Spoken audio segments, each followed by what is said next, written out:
Hello Medford community, I'm Brett Champion, the proud superintendent of schools here in the Medford School District, and welcome to Medford Anywhere Learning TV. We're so grateful to our partners who helped us bring Medford Anywhere Learning TV to life, and those include Southern Oregon PBS, KTVL, KDRV, and the Dove TV. Special shout out to Southern Oregon PBS for also producing these parts. In the Medford School District, we believe that all are learning, and learning is for all. And what better venue to share our learning than Medford Anywhere Learning TV. Welcome. Hello, I'm Kristen Robinson, and today we are going to be working on a lesson that is appropriate for kindergarten through second grade. In this lesson, we are going to explore informational text and research through charts like this that are what we know, what we wonder, and things we've learned. This is also a hands-on project. So we're going to do a craftivity at the end that looks a lot like this. A little disclaimer, do not take your toilet paper off your rolls to do this craft. Only use rolls that you have available. So let's get started talking about our standard. Our standard is that we can, with guidance, so that would be mom, dad, our grandparents, whoever is taking care of us, can support us and help us recall information. So that's things that we know, things that we're going to wonder about, and things we're learning. And we're going to gather that information from experiences we've already had and experiences we're going to have today. So let's get started on our wonderful No Wonder Learn chart about ladybugs. So I wrote a ladybug poem. I think one of the best things to do when you're trying to gather information and figure out what you already know is to write it down. And if you can add a little bit of creativity in there with it, it makes it that much more fun. So I know this. As the sun shines bright and the flowers bloom, I can't help but be excited that I might see a ladybug soon. Here is what I know. They put on quite a show as they flutter in the sky. With their black spots and hard shells, they are tiny little creatures made up of both boys and girls. So let's talk about what we know. As you can see, I have a chart, but if you didn't have a chart at home, you could use things like index cards, and you could write "know" at the top of them, and then things you know on the cards. Or you could even just use a plain piece of paper with "No Wonder Learned" on it. So we'll put this aside for right now and talk about our chart. So the first thing we know is that ladybugs have black spots. And I wrote my I knows on Post-its because they stick really well to my poster paper. So I'm going to put my I know ladybugs have black spots under my know column. I also know from my poem and from seeing ladybugs in the world that they have hard shells. We really wouldn't want to touch a ladybug shell, but sometimes when they're crawling in our hands, we can see that they're not soft and malleable. They're nice and hard and shiny. I know that they're tiny. I've never seen a huge ladybug. So I'm going to pop that up there. So far for I know that ladybugs have spots. I know they have hard shells. And I know that they're tiny. I also know that they are boys and girls. Even though they're called ladybugs, they're not just ladies.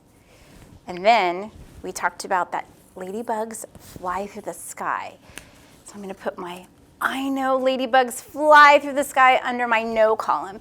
And really, this is just helping me remember things that I've learned about ladybugs. And putting I know that they play dead so no one can see. Did you know that? Sometimes they play dead so nobody can see them.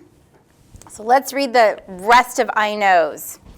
So if I see a ladybug, that's lucky to me. Did you know that it's considered lucky to see a ladybug? We're going to pop that right here.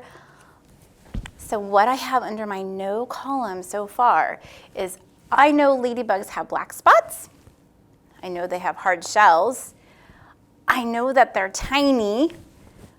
I know that ladybugs are not just female, but they're male and female. I know they can fly through the sky because they have wings. And I know they play dead so no one will see them sometimes. And I know that they're good luck.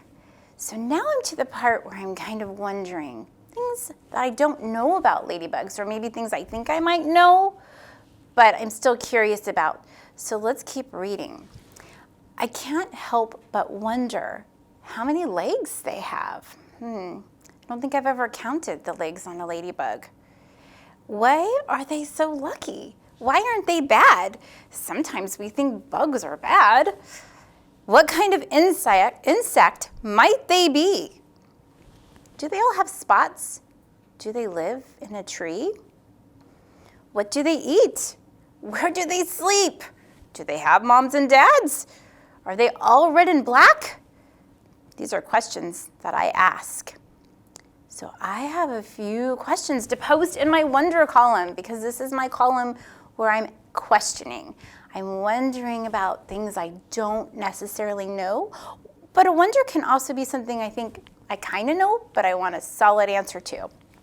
So again, I put all of my wonders on Post-its so I could easily put them on my chart. But remember, you could be writing these down on a piece of paper as you go. So I'm going to put, I wonder how many legs they have. I've always wondered that, because I've always secretly wanted to turn a ladybug over and count its legs, but they don't sit still long enough. And I wonder, why are ladybugs lucky? My whole life, people said, oh, you're so lucky. A ladybug flew by.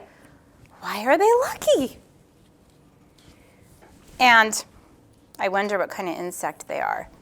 I've never heard of the ladybug family, so I wonder what family they live in. We're going to put that under my wonder. This is what I'm wondering. And I wonder if all ladybugs have spots. And kind of a side wonder is if they don't all have spots, does that still make them a ladybug? Where do they live? Do they live outside or inside? Think about that. And I wonder, what do ladybugs eat? I've never seen a ladybug go to the store. And we're going to pop that on there. I wonder what they eat. And remember, we're going to go over all these one more time so we have all of our wonders. Oh, and a really important question, are they all red and black? I know my favorite ones are red and black. Okay, so let's talk about our wonders. I wonder how many legs they have. I wonder, why are ladybugs lucky? And I wonder what kind of insect a ladybug is. Do they all have spots? Where do they live? I wonder what they eat, because we know, like we said, they don't go to the grocery store. And are they all red and black? That's what I wonder. So now it's time for the learning part. And this is the part that you can either go off of what I'm talking about today, or if you feel really adventurous and you have the ability, you could look online, you could look into a book, you could ask your friends, you could ask your family. But here's what I have so far. This is what I've learned. Would it shock you to know that ladybugs have 6 legs? I didn't know that. They are good luck because they eat bad bugs that eat plants in our garden, and they lay nasty eggs that then eat our roses, and we don't like that. Ugh. They are beetles. That's what kind of bugs they are. So they also sometimes have spots, and sometimes they don't. They are still a ladybug if they don't have spots. They live in trees. They live in shrubs and bushes and plants. They don't love to be indoors. But you might see one inside by chance. I wonder if they accidentally fly inside when the door's open, or the window. Let's see what else we know. We have learned that they eat bugs, and as we said before, they drink water. They sleep when it's cold, just like a bear. They wait until spring is in the air. So we call that hibernating. They actually don't leave their homes until it's 60 degrees outside. So if you see a ladybug before it's 60 degrees, you're probably not seeing a ladybug. With 400 different types of ladybugs, their colors are mighty. Orange is often the color you will see. Red and black are a favorite, but don't be surprised if you see a yellow little friend in a tree. I had no idea that ladybugs came in so many different colors. We showed today what we know, and we wondered with might, and in the end, we learned that ladybugs are truly more than an amazing sight. So let's put what we've learned on our chart about our little friends. So ladybugs have 6 legs. We learned that. Remember, we asked the question, I wonder how many legs they have, and they is the ladybug. The ladybugs have 6 legs. I bet they can move around really fast with that many legs. And then we asked, I wonder why ladybugs are lucky. That is something that I really didn't know. And our answer, ladybugs are good luck because they eat other bugs in our garden that eat our plants, and we don't want bugs to eat our plants. And then we asked, what family of insects do the ladybugs live in? And did you know they were beetles before this? I didn't know that. Ladybugs are part of the beetle family. So see what's really cool is a teacher can learn right alongside of you. And then we said, I wonder if all ladybugs have spots. We learned something new on that one too. We learned that some ladybugs have no spots at all. So they would just be a beautiful colored ladybug. And did you also know when Mrs. Robinson was reading, she found out that most that don't have spots are either orange or yellow. And ladybugs, we know they live outside for the most part, but they love to live in shrubs and trees. They love your gardens, but remember, they're good creatures to have in our gardens. So if we see one, we want to leave him there or her there because they're taking care of our plants for us. We also asked, what do they eat? We've covered that one at great extent. They eat those icky bugs we don't like, and they drink water. I bet they really like it when there's a nice little drizzle outside because then there's extra water on the ground for them. And then we said, are they all black and red? There's over 400 different types of ladybugs. Holy cow, that's a lot of ladybugs. Most are orange, some are red and black, and some, as we talked about, are yellow. And we know that they stay in hibernation until it's at least 60 degrees outside. So if you see a ladybug that has lost their family or is outside, you could actually put the ladybug, are you ready for this, in your refrigerator and keep him cool until it's 60 degrees outside. So now that we've talked about what we know, what we've wondered, and what we've learned, we're just going to talk a little bit more about how you could do this at home with other topics, because you could do this with seasons, you could do this with food, you could do this with your favorite book. It's really endless, the things that you know, wonder, and learn.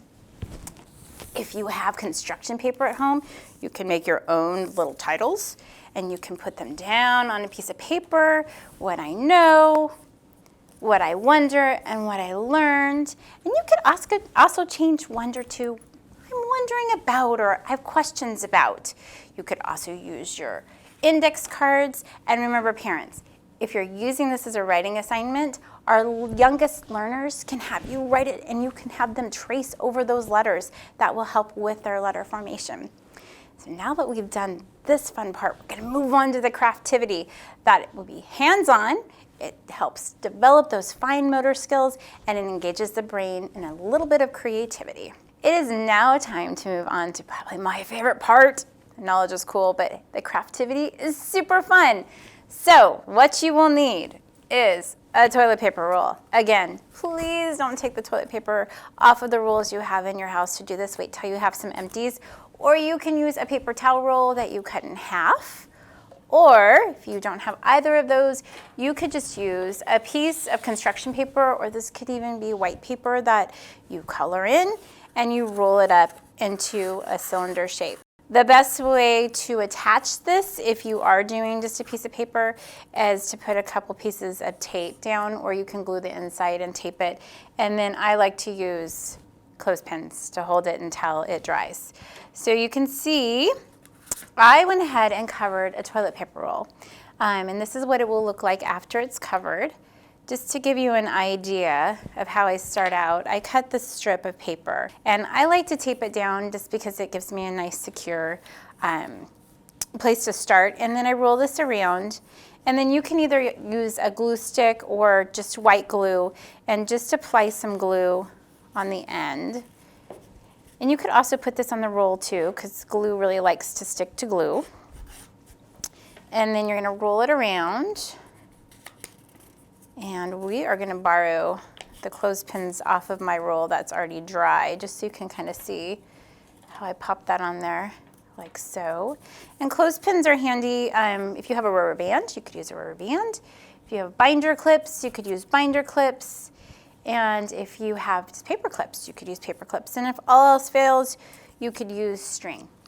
So I'm gonna let this dry. I wouldn't want to really do much more with this until it dries. And usually if you're using school glue, it's about 20 minutes. So you can set this aside and start working on the other elements of your ladybug. And you can see on my ladybug, not only do I have the paper roll covered with the black paper, but I've cut out a circle, which is a super opportunity to talk about shapes with your child. And then I have some polka dots, which I actually punched, but we'll talk about different ways you can do that. And the eyes, again, circles, so there's lots of shape talk that can happen here. And then I used a pipe cleaner, however, you can cut out from black paper or red paper little antennas for your ladybug. So let's talk about making the wings for our cutie. So I just took a jar and traced it onto a piece of red paper, and then cut it out. And this is the fun part, because you get to talk about making one shape into two shapes. So with a pair of scissors, obviously you'd want these to be child safe if your child is doing this. Cut it in half, and again, opportunity to talk about, I had a whole piece, now I have two pieces. Is it still the same amount, or do I have more pieces? After you create your wings, you can have your child punch out shapes with a hole punch if you have a hole punch. I just simply used a black piece of paper. You can see this one's been well used. And I cut out or punched out my little dots. And remember, ladybugs can have up to 20 polka dots on their body or none at all. So this is really an option for you at this point. After you punch those out, if you have a puncher like mine, you have to open it up and just dump those little punches out onto your workspace. If you don't have a hole punch, you can obviously color these in with a marker like I did. I just took a plain black marker and colored the polka dots on. Again, excellent opportunity to talk about how many are you putting on that wing? Do you think all ladybugs have the same amount of dots on one side as the other? And then with a little bit of glue, you can glue the little polka dots onto the wings. I put 3 on each side. So I was thinking as I did this, I would have a conversation with my kiddos saying, okay, I have 3 on this side and 3 on this side. Ooh, 3 and 3 makes what? How many polka dots does my ladybug have total? So we're gonna push these little dots aside and the wings that I'm working on and use my completed wings that I have here, which I have 2 wings and 3 dots on each side. This is the part that is excellent for fine motor development. You have your kiddo take the dots and with the glue, just have them put a little drop on the back of that dot and then have them pick it up and glue it on. That way they are engaged the whole time. They're creating their ladybug wings and they're using those motor skills that we really need to develop in our smaller kids. All right, now for assembling my ladybug. So my ladybug's little body is all done. And this is the one I just glued. So we're gonna use the one that's been sitting for a while and is nice and glued together. I am going to glue my wings to the front. this again, little bit of glue, school glue or glue stick. You could also tape them on if you didn't have glue handy. I'm just going to pop a little bit of glue onto the back of my ladybug wing. I'll have to take my glue off the top that's dried on here. This is well-loved glue. And you just put a little bit right on the outside, if it will come out. There we go. You have to love school glue. And then I popped one on there like that. Oop, my little dot's coming down. We'll just fix that. I think it's always really good to see real life things that happen, because then you know you're not alone if something happens at home. And then on this wing, we're gonna do the same thing. And I might even hold this little wing in place with my clothespin. Clothespins are my new favorite thing to use besides my fingers. A little bit of glue on the edge. And then we'll put that other wing just beside it. And if need be, you could hold those two together, I think, with one clip and still move it around. So there you go. You have your wings on there, and we're holding them together with the clip. And then to finish your ladybug, you are going to either punch out or paint on little white dots, an eraser on the back of a pencil in white paint. Super easy way to make polka dots. And then I punched out some more black dots, so 2 more black dots. And that's, again, a really good time to say, how many dots do you need to punch out for the eyeballs? Ooh, 2. You could even ask, how many punches have we done so far altogether? Glue the black eyeballs onto the white of the eye. And then you're gonna wanna let this sit for just a little bit until that glue dries. Otherwise, everything's gonna slide off of your ladybug. Once that has dried, I would say at least 20 minutes if you're using white glue. Glue stick, you're gonna have a little more flexibility because it dries within 5-10 minutes. You are going to cut out, if you have one, a pipe cleaner. And I would suggest parents, you do this instead of having your kiddos do this. I just fold my pipe cleaner in half, and I cut it either with sharp scissors or if you have wire cutters. And then I fold it in half again.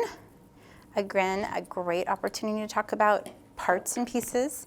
And you could make them long, you can make them short.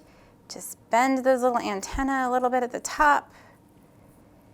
And then you can either tape these to the inside or glue them. If you glue them, you're going to want to use something to hold them in place, or you could have your mom, dad, grandma, grandpa, somebody who's helping you at home, glue them with a hot glue gun. But please, kiddos, do not use a hot glue gun on your own.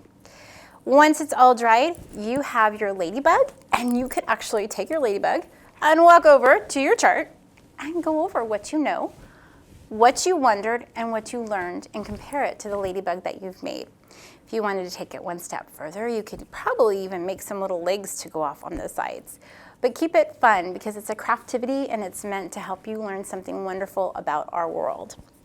Some other ideas, since it is that wonderful season of spring, you could make a tulip. The tulip is really similar to the ladybug in that it's a toilet paper roll that's covered with green paper. I just cut some leaf shapes out, freehand, and then made a little grass fringe, which we all love. And you just do that by taking a pair of scissors and cutting into a strip of green. I think the best part about these types of projects is if you don't have green construction paper at home, if you have crayons and you have markers, you could make your own green paper, and actually it makes it even more personal when you do that. And then after you make your little fringe, you just glue it on the bottom of your toilet paper roll and bend those little pieces out, and you have grass. The possibilities are really endless when you look around your world. You can pull anything and make it a learning experience. I hope you had a lot of fun creating with me today, and I look forward to seeing you again. Thank you for joining us today on Medford Anywhere Learning TV for the latest updates on what's going on in the Medford School District, including COVID-19 updates as well as next steps for Medford Anywhere Learning, because there's always more still to come. Check out our website at www.medford.k12.or.us. See you soon.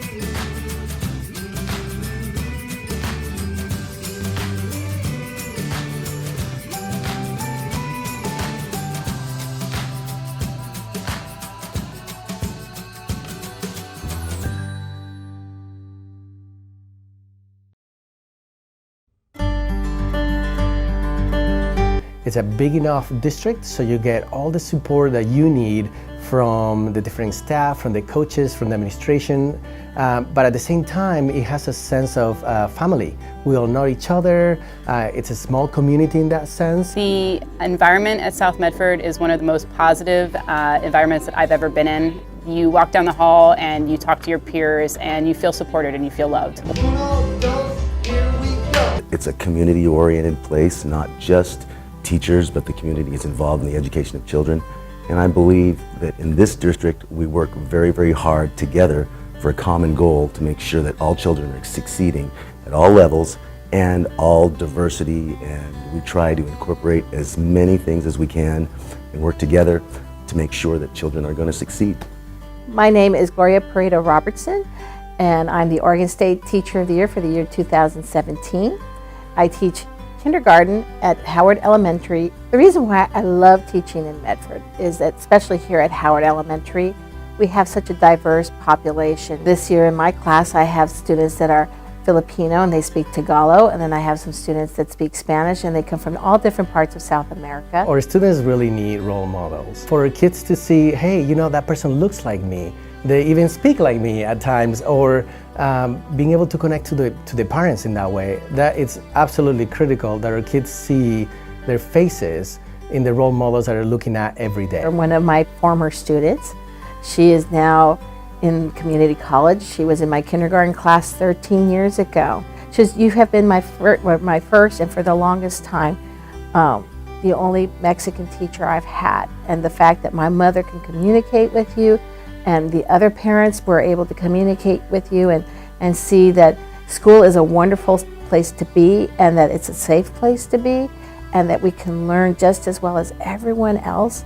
And so she wanted to come back and think about her teaching career here back where she started originally. 3 questions. My name is Ryan King. This is my 4th year at Rouge Community School. Being in a rural setting, K through 8, working with a small community, it really allows me to plug in and really investigate what's out there as far as talents go in the community, as far as what we can do.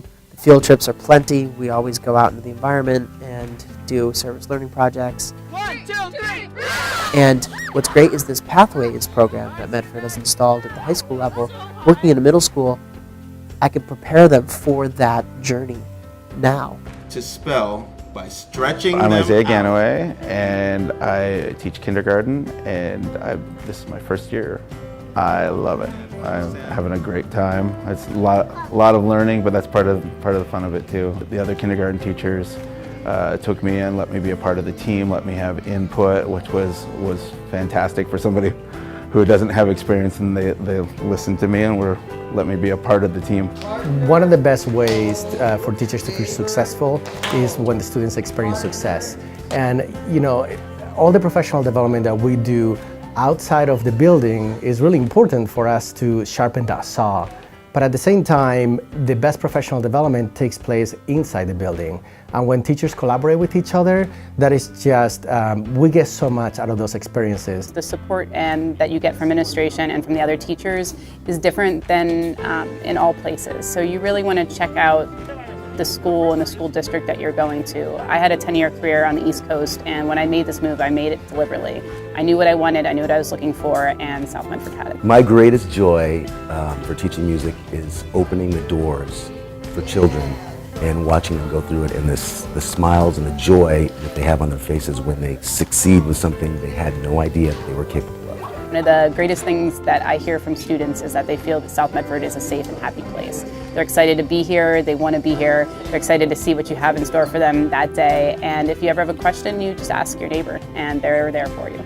The excitement when a student gets something that they've been working hard on is irreplaceable. And so I came to Howard and I was so happy, all the wonderful families that were here. You know, I lived in a big city for 5 years and it was fun, but there was also a bit of a sense of isolation, and here you don't have that. It's really easy to find your place, and it's really easy to connect, and really easy to be able to be a part of something.